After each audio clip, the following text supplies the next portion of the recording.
ಇಂದು Shri Asif Khan Pathan sir ಅವರ ಹುಟ್ಟುಹಬ್ಬದ ಈ ಒಂದು ಶುಭ ಸಂದರ್ಭದಲ್ಲಿ ಅವರಿಗೆ ತುಂಬ ಹೃದಯದ ಅಭಿನಂದನೆಯನ್ನು ತಿಳಿಸುತ್ತಾ ಅವರು ಶಿಗ್ಗಾಂವಸನೂರು ವಿಧಾನಸಭಾ ಕ್ಷೇತ್ರದ ಚುನಾವಣೆಯ ಆಕಾಂಕ್ಷಿಗಳಾಗಿದ್ದಾರೆ.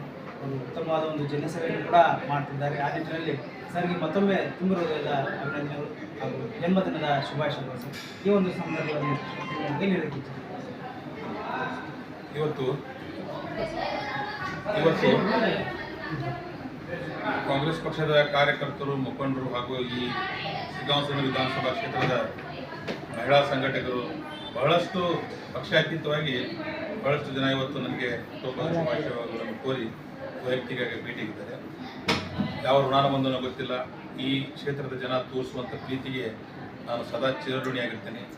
ದೇವರು ನನಗೆ ಅವಕಾಶ ಕೊಟ್ಟರೆ ಪ್ರಾಮಾಣಿಕವಾಗಿ ಎಲ್ಲ ಪಕ್ಷಾತೀತವಾಗಿ, ಜಾತ್ಯತೀತವಾಗಿ ಎಲ್ಲರ ನಾನು ಸೇವೆ ಮಾಡ್ತೇನೆ ಅಂತ ವಿಚಾರವನ್ನು ಈ ಸಂದರ್ಭದಲ್ಲಿ ನಾನು ಹೇಳಲಿಕ್ಕೆ ಬಯಸ್ತೇನೆ.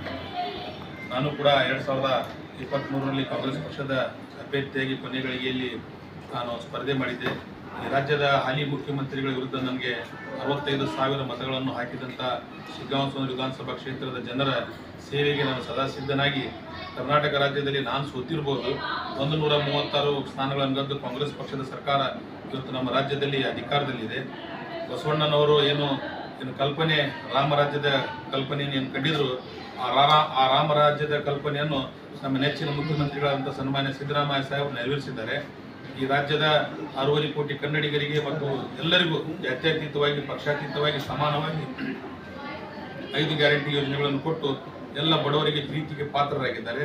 ಅದನ್ನೇ ಇಟ್ಕೊಂಡು ನಾವು ಮುಂದೆ ನಡೆದಂಥ ಲೋಕಸಭಾ ಚುನಾವಣೆಯಲ್ಲಿ 30 ವರ್ಷಗಳ ನಂತರ ಸುಮಾರು 8,600 ಲೀಡು ಕೊಟ್ಟು 92,000 ಮತಗಳನ್ನು ಈ ಕ್ಷೇತ್ರದಲ್ಲಿ ಹಾಕಿಸುವಲ್ಲಿ ನಮ್ಮ ಪಕ್ಷದ ಎಲ್ಲ ಮುಖಂಡರು ಕೂಡ ಪ್ರಾಮಾಣಿಕವಾಗಿ ಪ್ರಯತ್ನ ಮಾಡಿದ್ದಾರೆ.